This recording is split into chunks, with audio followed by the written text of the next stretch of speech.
Hello everyone, ভিডঙ্ক.com ওয়েবসাইটে তোমাদের সবাইকে স্বাগত জানাই। আমি সৌরভ দে, তোমাদের ম্যাথ টিউটর।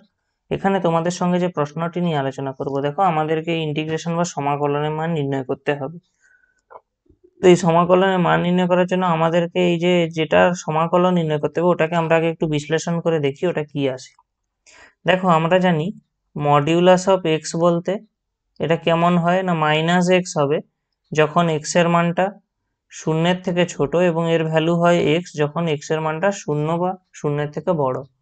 তাহলে সিমিলারলি এক্স মাইনাস ওয়ান এর মডিউলাস বলতে আমরা কি বুঝবো, minus of x minus one যখন x minus one greater than zero এবং এক্স মাইনাস ওয়ান যখন এটা লেস দেন জিরো এবং এটা এক্স মাইনাস ওয়ান যখন গ্রেটার ইকুয়াল টু জিরো।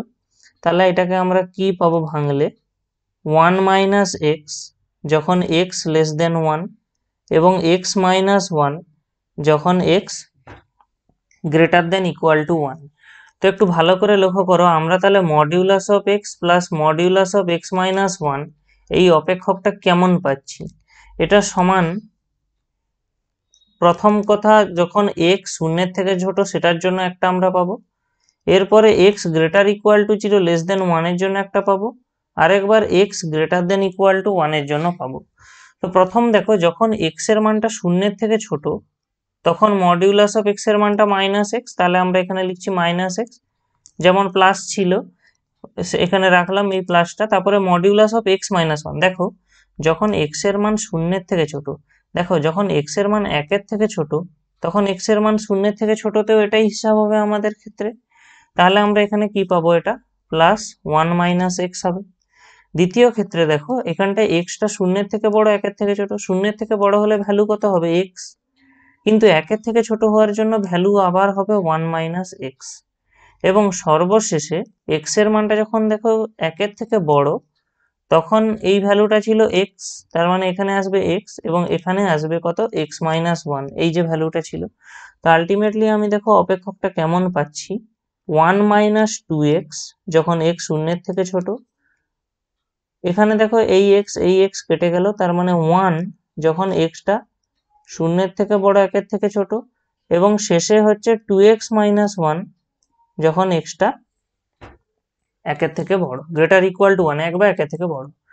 তাহলে আমাদের এখানে যে অপেক্ষকটা আমরা পেয়ে গেলাম, মানে যেটার আমরা ইন্টিগ্রেশন করব।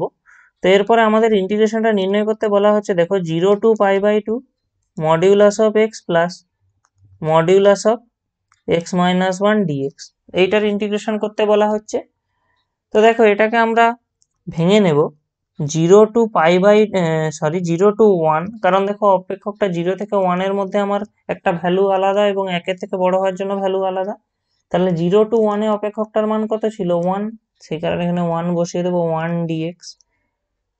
এরপরে আমরা কি করছি, one to pi by two করে দিচ্ছি, কারণ আমরা জানি পাই বাই টুর মান একের থেকে বড় হবে সেই, এবং একের থেকে বড়র ক্ষেত্রে এই অপেক্ষকের মান কত আসছে, টু এক্স মাইনাস ওয়ান, তাহলে এখানে হয়ে যাবে two x minus one dx.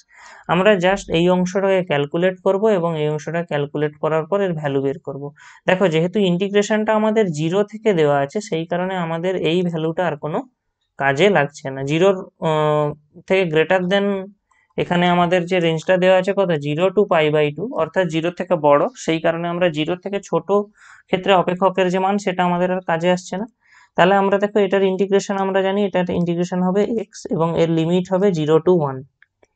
এবং দ্বিতীয় ক্ষেত্রের যে ইন্টিগ্রেশন, একবার এটার ইন্টিগ্রেশন হবে একবার একের ইন্টিগ্রেশন হবে, তাহলে সেখান থেকে আমরা কত পাবো, two into x square by two, টুটা তো কনস্ট্যান্ট থাকবে এবং এক্স এর ইন্টিগ্রেশন হবে এক্স স্কোয়ার বাই টু, এবং আমরা জানি একের ইন্টিগ্রেশন হবে কত, এক্স, এবং এর লিমিট হবে one to pi by two. স্বাভাবিকভাবে এই দুই আর এই দুই কেটে যাবে, তাহলে আমাদের দেখো এখানে লিমিট বসে গেলে আমরা কত পেয়ে যাবো, ওয়ান মাইনাস জিরো প্লাস, এখানে দেখো প্রথমে পাই বাই টু বসে গেলে আমরা পেয়ে যাবো পাই স্কোয়ার বাই ফোর, এখানে পাই বাই টু বসে গেলে আমরা পেয়ে যাচ্ছি পাই বাই টু। এবারে এক বসাবো, স্বাভাবিকভাবে একটা মাইনাস আসবে, এক বসালে এখান থেকে ওয়ান স্কোয়ার পাবো, এবং এখানে এক বসালে দেখো এখানে মাইনাস ছিল আর আগে একটা মাইনাস, তো আলটিমেটলি এটা প্লাস ওয়ান। তো আমরা এটাকে জাস্ট ক্যালকুলেট করি আর একটু, তাহলে আমরা আমাদের রিকোয়ার্ড অ্যান্সার পেয়ে যাবো। দেখো এখান থেকে আমরা পেয়ে যাচ্ছি one plus pi square by four minus pi by two minus one plus one, কারণ ওয়ান স্কোয়ারের ভ্যালু ওয়ান, তো মাইনাস ওয়ান প্লাস ওয়ানটা অ্যাকচুয়ালি কেটে যাবে এবং আমরা আমাদের অ্যান্সার পেয়ে যাবো কত 1 plus pi square by 4 minus pi by 2। আমাদের যে ইন্টিগ্রেশন বা সমাকলনের মান নির্ণয় করতে বলা ছিল নির্দিষ্ট সমাকলের, তার ভ্যালু হলো এটা।